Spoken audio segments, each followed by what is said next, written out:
नमस्कार, मैं हूं आशुतोष और आप देख रहे हैं टेलीकास्ट न्यूज। इस वक्त हमारे साथ बातचीत के लिए मौजूद हैं लोजपा पशुपति पारस गुट के युवा मोर्चा के राष्ट्रीय उपाध्यक्ष मनीष आनंद। जी हां, डॉक्टर मनीष आनंद ऐसे तो लोजपा में भी हैं और वो कायस्थ महासभा में भी प्रमुख पद पर काबिज हैं।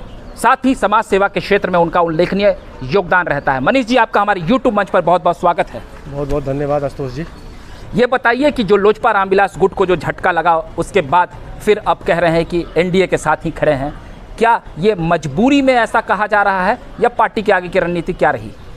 देखिए, माननीय रामविलास जी स्वर्गीय जो अभिभावक हम लोग को रहे हैं, वो निश्चित रूप से उनके जो मृत्यु हुई उस वक्त भी उन्होंने एक वचन दिया था कि वो भारतीय जनता पार्टी यानी एनडीए गठबंधन के साथ वो हमेशा रहेंगे। उसी वचन को उनके छोटे भाई लक्ष्मण के स्वरूप पशुपति पारस जी जो हमारे राष्ट्रीय अध्यक्ष है उस वचन को निभा रहे हैं। और नैतिक रूप से भी जब उनको लगा कि ये जो संभावनाएं जो आप राजनीति की बात कर रहे हैं, जो दिखाई दे रहा था कि सीट नहीं मिलेगी, तो नैतिक रूप से उन्होंने अपनी इस्तीफा देकर के फिर भी अपने वचन का वो पालन कर रहे हैं और मोदी जी का साथ दे रहे हैं। लेकिन वो ऐसा भी तो कह सकते हैं महागठबंधन में चांस नहीं मिला होगा, मुकेश सहनी को मिल गया।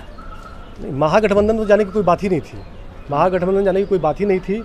और मैंने कहा आपको कि उनकी आस्था निश्चित रूप से भारत के यशस्वी प्रधानमंत्री मोदी जी के साथ है। उन्होंने कई बार अपने इंटरव्यू में भी कहा है कि वो भगवान स्वरूप है। तो मोदी जी ने तो आस्था नहीं समझी ना, एक भी सीट नहीं दिया।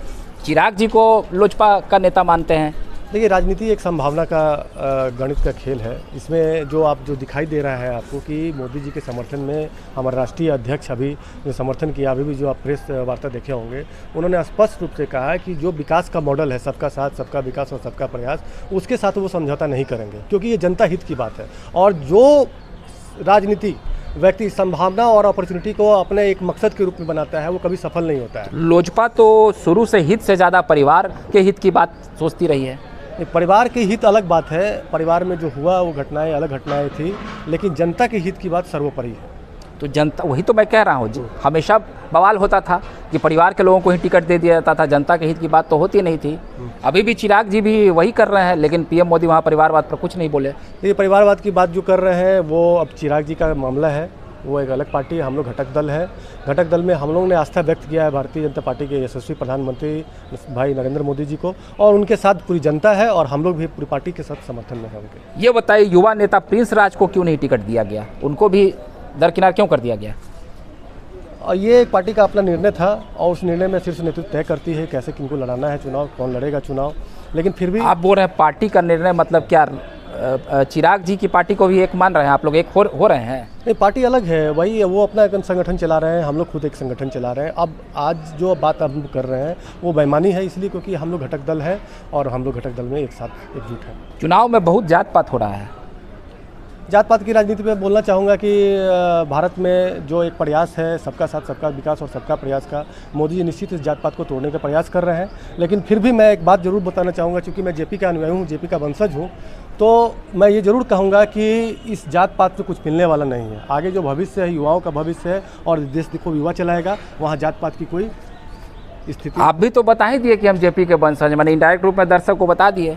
जेपी के वंशज कहने का मतलब, जेपी सिर्फ आप जिस बारे में बताना चाह रहे हैं कि जेपी के वंशज का मतलब कायस्थ होते हैं, ऐसी कोई बात नहीं है। कायस्थ तो हम हैं और गर्व से हम लोग कायस्थ, जन्मजात हम लोग कायस्थ हैं। तो सवर्ण को क्या कोई मिलेगा लोजपा में? ये तो दलित का पार्टी है, बैकवर्ड का पार्टी है, फॉरवर्ड का क्या पूछ है?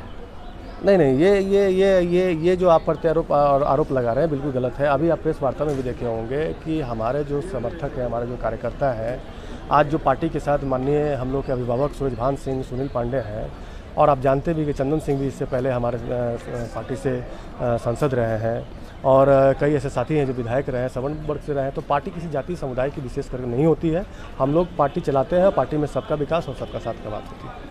तो ये थे डॉक्टर मनीष आनंद, जो कि काफ़ी प्रखर वक्ता है, युवा नेता हैं, और इनकी भी महत्वाकांक्षाएं हैं कि आगे चुनावी दंगल में कूदें। लेकिन फिलहाल जो लोजपा की स्थिति है, वैसे में अभी उसे अपने गठबंधन में ही विश्वास रखना उसकी मजबूरी थी, या कह लें उनकी आस्था थी। लोग तो आस्था ही बता रहे हैं, लेकिन आने वाले समय में ये पता चल पाएगा कि आखिर पशुपति कुमार पारस की राजनीतिक जो है किस ओर जाएगी। आपको हमारा ये वीडियो अच्छा लगा हो तो उसे प्यार दे दें। अगली बार हम फिर एक नए वीडियो के साथ हाजिर रहेंगे, तब तक के लिए आप हमें इजाज़त दीजिए। बहुत बहुत धन्यवाद।